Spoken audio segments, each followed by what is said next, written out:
Salutare tuturor și bun venit la un nou episod marcat The Slow Travel Experience. Noi, Dana și Claudiu, suntem doi copii îndrăgostiți de viața pe drum și ne place să descoperim lumea în felul nostru. Nu suntem vloggeri, suntem călători care au câteva cunoștințe de editare. Drept dovadă, nu toate destinațiile noastre de călătorie au fost făcute publice aici. Am vrut să facem această precizare deoarece suntem adesea catalogați ca vloggeri și acest lucru se traduce în altfel de așteptări din partea voastră a celor care ne urmăriți. Acestea fiind spuse, să începem episodul 2 din seria Tunisia.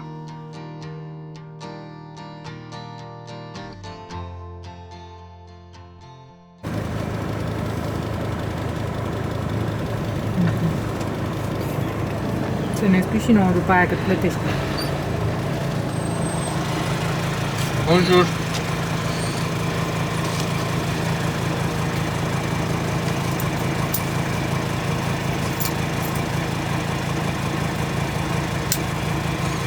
Thank you.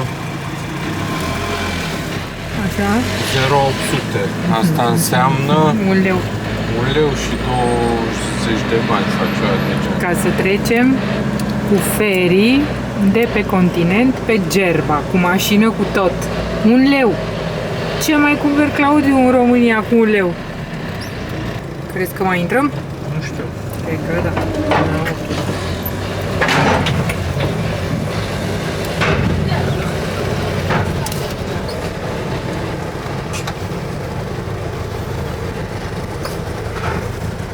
Perfect.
Mergând pe străzile insulei, ne dăm seama că n-am văzut nicio clădire înaltă până acum.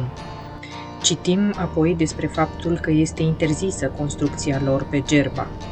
În ceea ce privește arhitectura, majoritatea hotelurilor sunt construite în stilul tradițional al caselor locale, clădiri pătrate albe cu acoperișuri în formă de cupol.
Dimineața am plecat mai devreme astăzi și mergem în satul Ghelala, care este renumit pentru atelierele lui de ceramică. Aparent aici se află și cel mai mare vas ceramic din lume, cântărește 3 tone. Exact, da. Să vedem dacă reușim să cumpărăm și noi ceva frumos.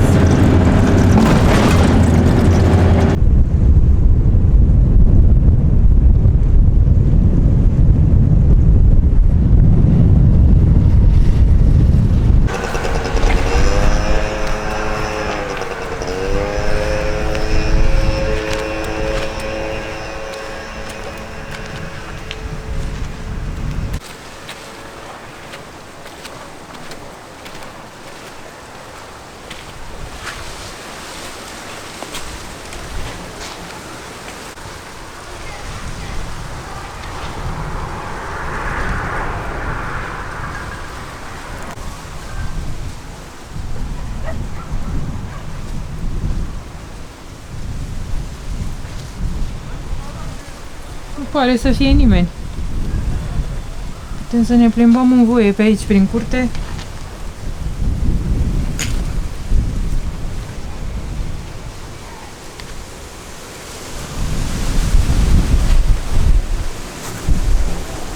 Avem și o fântână cu apă.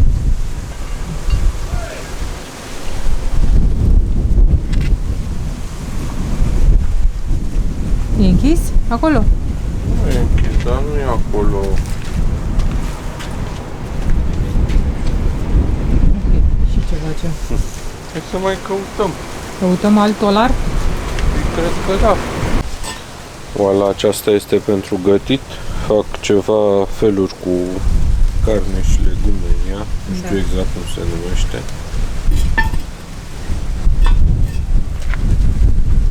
Bun, și noi una.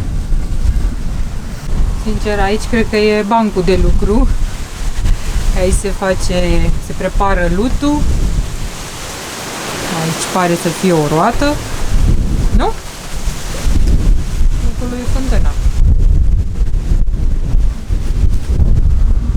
Hai că v-am arătat și un atelier de olărit, fără ca proprietarul să fie aici. Toate astea de aici sunt corpuri de iluminat. Foarte frumos.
Toată ziua, azi fiind sâmbătă.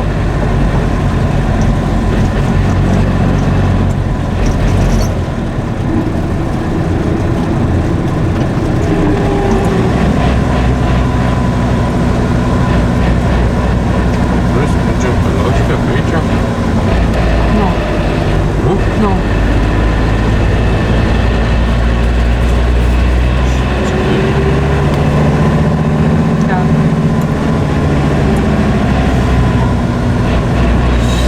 Acesta ar fi cel mai mare vas de ceramică din lume, sau cel puțin era odată.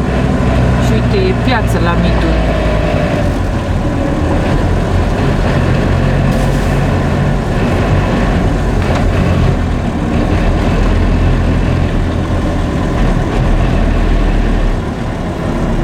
Ne oprim la piață, da? Da, da.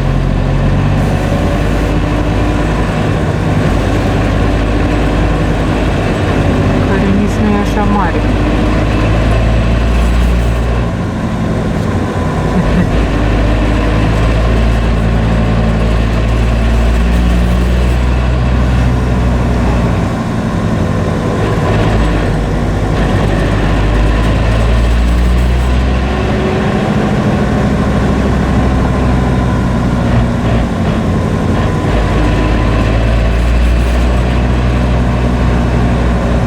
Aici e numai despre ceramică în satul acesta.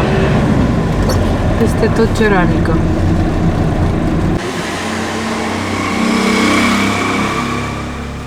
Și iată-ne în alt magazin în care nu pare să fie nimeni. Nu știu ce se întâmplă astăzi.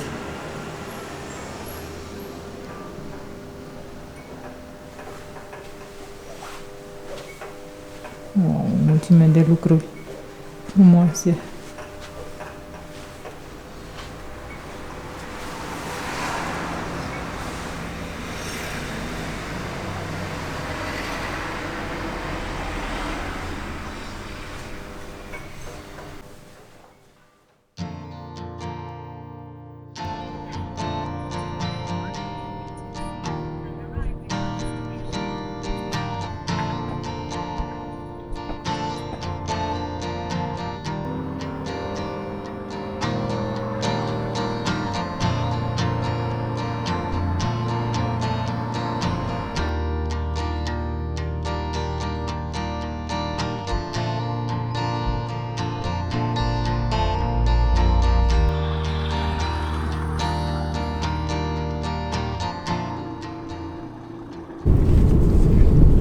Astăzi e cu un pic de aventură în nisip. Am hotărât să venim pe plaja asta și deja ne-am băgat cam bine în nisip. O să trebuiască să desumflăm roțile, că nu ne vom descurca altfel.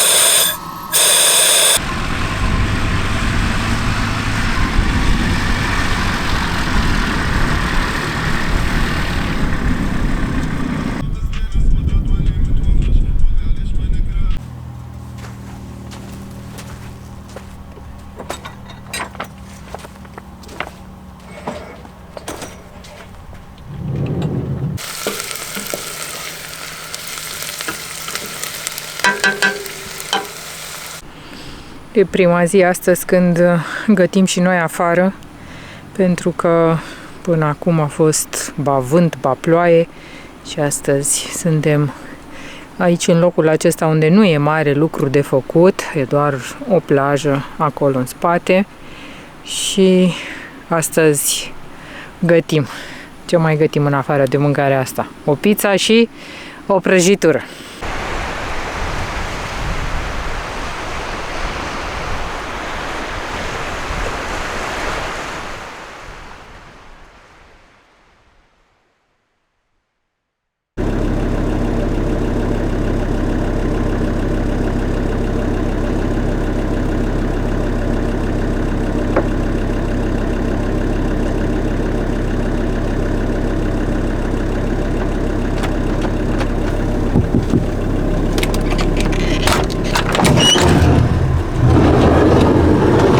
Bună dimineața! Bună dimineața! Cum ai dormit? Foarte bine. Și mult!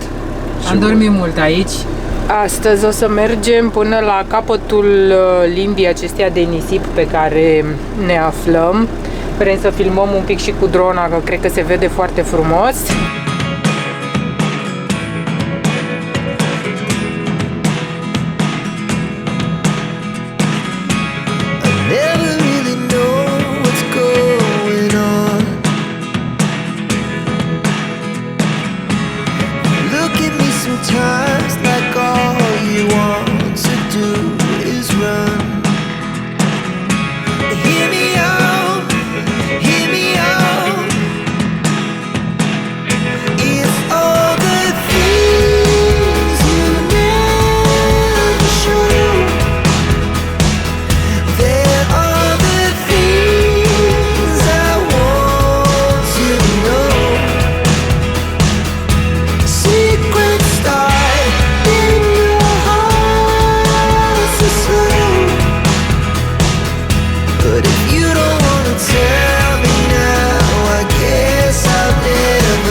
Am tras niște cadre foarte frumoase de aici, de pe limba aceasta de nisip.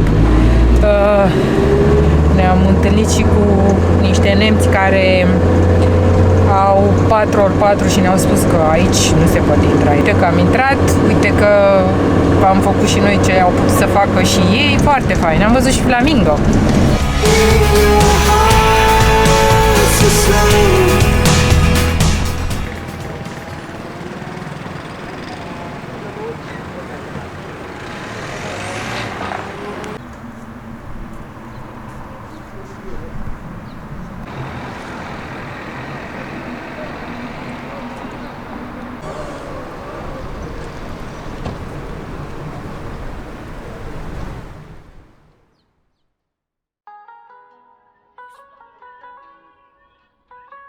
Insula Gerba sau Jerba a fost adăugată oficial pe lista Patrimoniului Mondial UNESCO pe 18 septembrie 2023. Gerba este cea mai mare insulă din Africa de Nord și are o populație de peste 165.000 de locuitori. Populația sa este formată din arabi și berberi, africani de culoare, turci și maltezi. În centrul și în sud-estul insulei încă se mai vorbește limba berberă, deși este foarte amestecată cu vocabularul arab. Gerba găzduiește de asemenea una dintre puținele comunități evreiești rămase în Africa de Nord. Insula se mândrește cu o istorie veche de milenii, care datează din epoca feniciană. Inițial, o așezare feniciană, Gerba a fost răscruce de drumuri pentru diferitele culturi, inclusiv cartaginezi, romani, bizantini și arabi, toți contribuind la bogata sa moștenire istorică și culturală. Fiecare civilizație a lăsat o urmă de neșters și multe influențe istorice sunt încă vizibile în monumentele și siturile arheologice ale insulei. În Evul Mediu, Gerba a devenit un important centru comercial și un bastion strategic pentru pirații din Mediterana.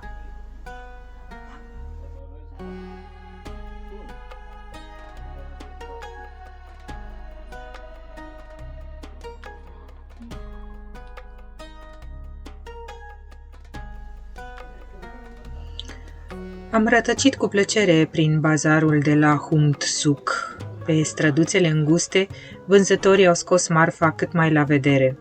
E totul foarte colorat, ne surprinde combinația de alb cu albastru a caselor și dacă n-ar fi arhitectura diferită, am putea să credem că ne aflăm în Grecia.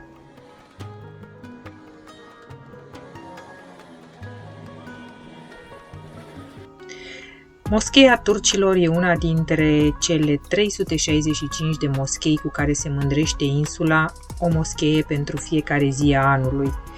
Există aici și o biserică catolică pentru creștinii de pe insulă, și anume Biserica Sfântul Iosif.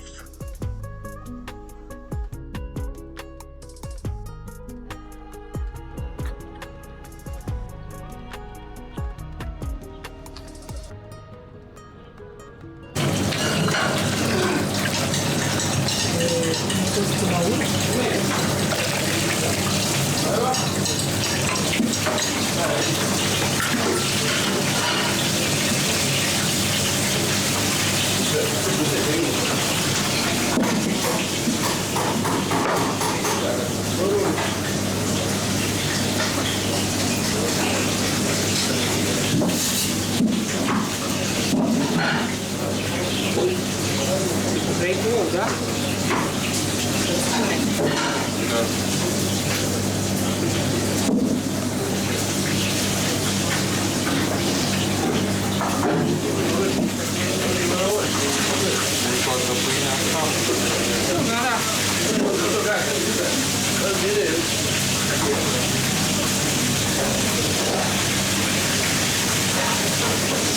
Ți-a pus ou și ton.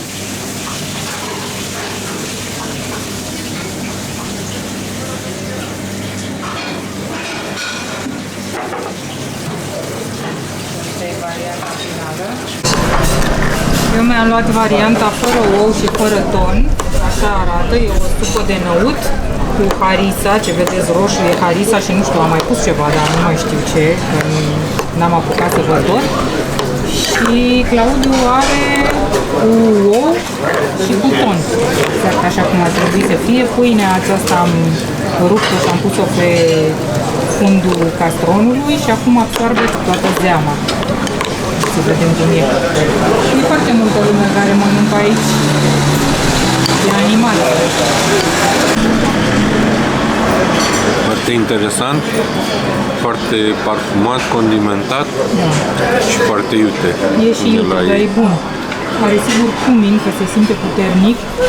Harisa. Harisa, da, că asta dă iuțeala. Wow, ce bun! Chiar îmi place. Poftă bună! Poftă bună! E mult prea iute. Eu nu pot să termin tot ce fac cu ea. Deja nu mai pot. Mult prea iute.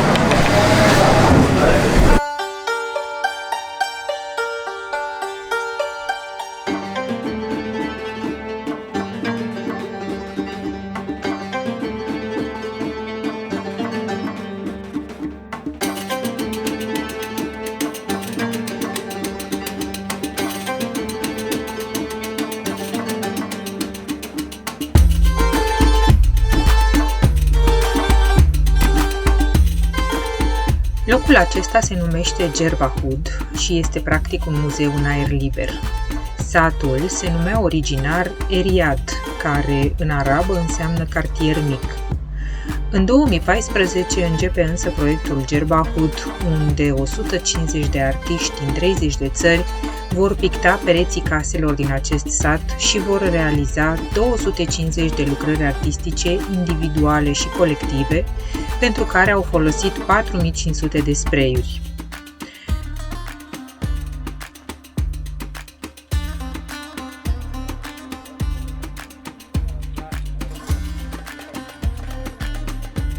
Fondatorii au ales Eriad pentru arhitectura sa tradițională, iar datorită proiectului Djerbahud, satul a devenit o destinație atractivă pentru turiști.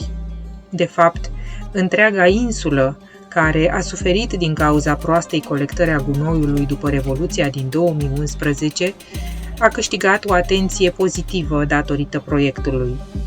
Djerbahud este și o aventură umană care a dus la întâlniri între artiști și localnici.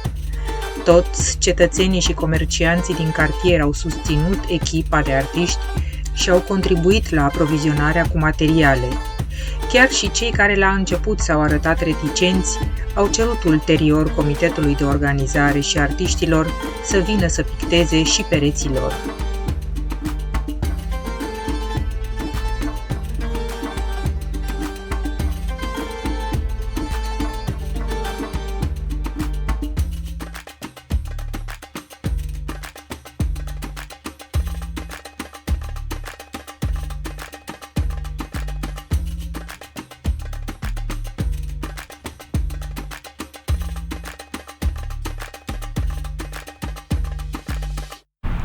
Bună dimineața!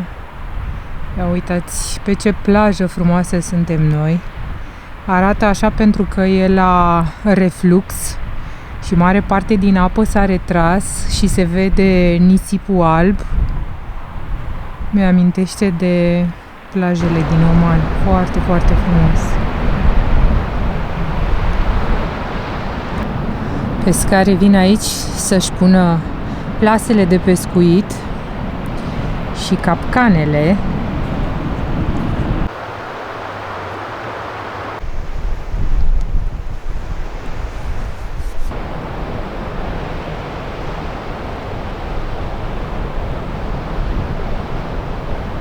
Prima dată am văzut bărcile acestea pe apă la sute de metri departare de plajă și nu înțelegeam cum ar putea fi ancorate aici și de ce ar fi mai ușor pentru un pescar să le ancoreze aici decât aproape de mal și acum la reflux înțelegem.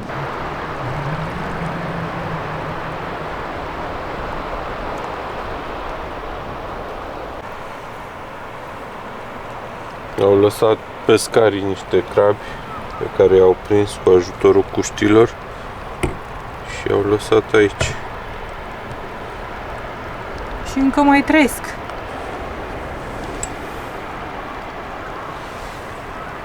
Marea e încă la reflux, încă se retrage. Ieri la ora asta revenea fluxul, marea înaltă.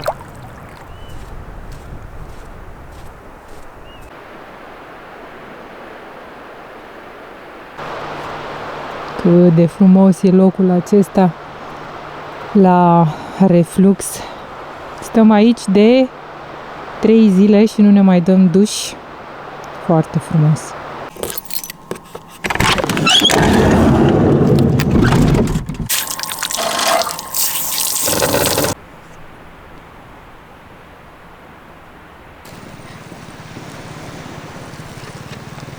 Acesta a fost episodul de astăzi. Noi vă mulțumim că ne-ați urmărit și pe data viitoare